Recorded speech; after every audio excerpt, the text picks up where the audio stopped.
मी शिवाजी संभाजी पोळ वीर शिव कक्के समाजाचे अध्यक्ष बोलतो आहे. आमची गवत मंडई शाहूपुरी गवत मंडई या ठिकाणी 1 एकर समाजाची जागा आहे. ती जागा आमच्या समाजाची मालकीची वीर शिव कक्के समाजाची जागा आहे. परंतु कालच्या मीटिंगमध्ये ही जागा महानगरपालिकेची मालकी आहे असे दाखवून कोणतं नगरसेवक ती जागा त्या ठिकाणी आम्ही 15 गाळं समाजाच्या ह्याच्यासाठी आम्ही बांधलेले आहेत, समाजाच्या उपयोगी येतील म्हणून. तर ते गाळं बेकायदेशीर बांधलेले आहेत आणि ते अतिक्रमण करून बांधलेलं अशा पद्धतीनं काहीतरी हे करून ते गाळं पाडण्याचा असा काय दावा आहे.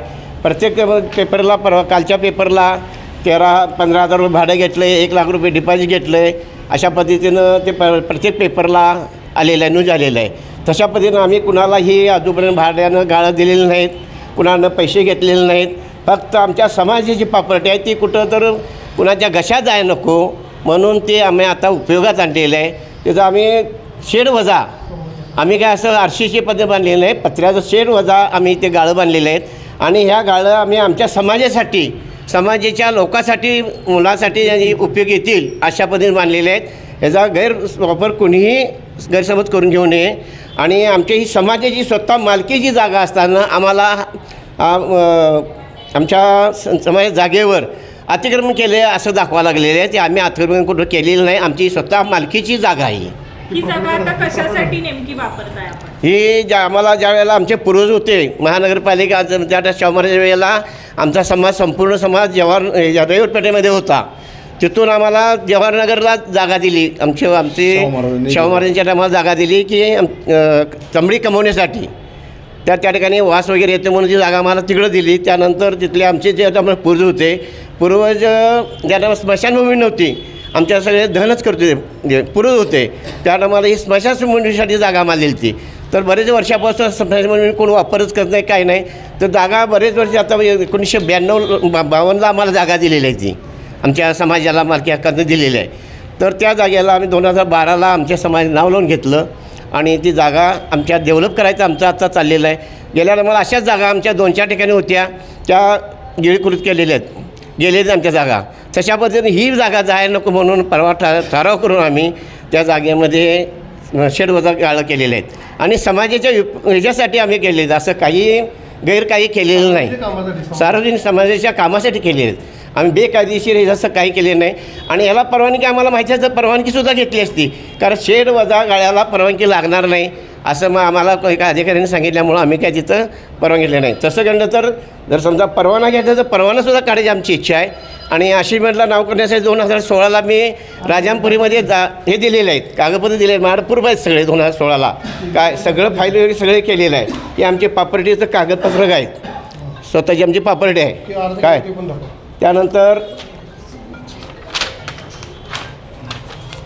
आमचं हे दिले मला ज्या मान्यता दिली कलेक्टरनं ते पत्र आहे. त्यानंतर अशी कुठे आहे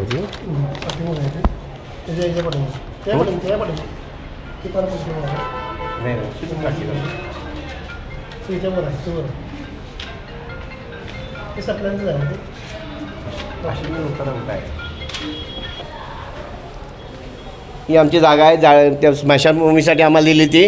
परंतु आता त्या ठिकाणी करून आता मी 50-60 वर्षाला मी हे करून प्रत्येक वर्ग जाळत नाही त्या ठिकाणी, कारण दहन बी करत नाही. तर सगळं आम्ही स्मशानभूमीला म्हणजे नदीवर नेतो आहे. मग ही जागा आमच्या समाजासाठी असल्यामुळं आम्ही ते डेव्हलप करायचा आता प्रयत्न करायला आहे. कारण काही लोक इथं ही काहीतर अफवा पसरून ही जागा बेकायदेशीर हे आहे. बघा कोल्हापूर मार्केला अशी मग उतरायसाठी 2016ला आम्ही पैसे भरून सगळं अर्ज केलेला होता. परंतु आमचं ते कागदपत्र तसंच तिने केले, काहीच पुढं हे केलेलं नाही महापालिकेमध्ये. तर परत आता कालच्या सभेमध्ये आमचा बेकायदेशीर काहीतरी केली असं केले म्हणून अफवा पसरून एक कोण आता माझा गाळं समजा आमच्या समाजाच्या लोकांना जर गाळं एखादा नाममात्र भाड्यानं द्यायचं म्हटलं तर ते कोण धाडस करायला तयार नाहीत. कारण काही बेकायदेशीर आहे की आज न पडणार उद्या पडणार काय असेल तर आम्ही त्याची रितसर समजा महानगरपालिकेचा जर कुठला दंड असेल तर आम्ही द्यायला तयार आहे. आम्ही करणार दंड काही दिलेलं नाही, काही नाही. सभेत हा विषय झाला आणि पेपरबाजी झाल्यामुळं आम्ही या ठिकाणी महापौरला भेटलो. सकाळी महापौरला भेटून आम्ही सविस्तर कानावर घातलं. महापौरांनी सगळं आमच्या सविस्तर उत्तर ऐकून घेतला आणि तुम्ही आम्हाला यांच्याकडे जा म्हणजे आधी सुरेश पाटील साहेबांच्याकडे जावा, त्यांच्याकडे काम करून घ्या म्हणजे ते म्हणाले राजामपुरीकडे येते ते.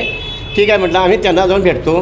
कारण का ते आम्ही आता पाहिजे कायदेशीर करून घेणार आहे आम्ही. आमचं असं नाही समाजाची प्रॉपर्टी आहे, ही समाजाची प्रॉपर्टी समाजाकडे राहिली पाहिजे, दुसऱ्यांच्या कोणाच्या घशात जायला नको म्हणून आम्ही प्रयत्न करावलो आहे. आम्ही 12 जण संचार मंडळ आहे. आम्ही कसलाही मोबदला न घेता आता 14 वर्ष झालं कामकाज करतो आहे, समाजासाठी करतो आहे, समाजासाठी करणार आणि इथून सुद्धा समाजासाठीच आम्ही कामकाज करणार आहे.